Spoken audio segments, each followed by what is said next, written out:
गजब ढावत है रे संगी महुअरी रस के पानी, दारुआ मन के देखो भाई अजब गजब कहानी।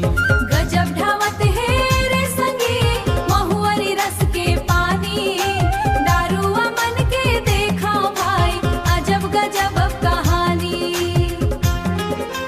सांझ भी सार जैसे होते पौआ बरमन डोलथे, एक घुंट भीतर जाते त अंग्रेजी ला बोला थे। अरे एक घुंट भीतर जाते त अंग्रेजी ला बोला थे। खिड़की माँ खड़े होके खोजते वो हाँ चखना, चना मुरा मिल जाही त दुरिया है थुकना।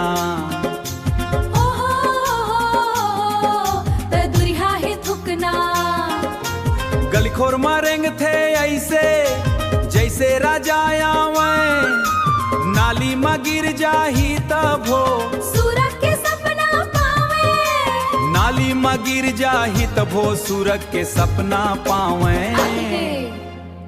अरे नाली में गिर जाही तब हो सूरज के सपना पावे। गजब ढावत है रे संगी महुअरी रस के पानी, दारुआ मन के देखा भाई अजब गजब कहानी। दारुआ मन के देखा भाई अजब गजब कहानी।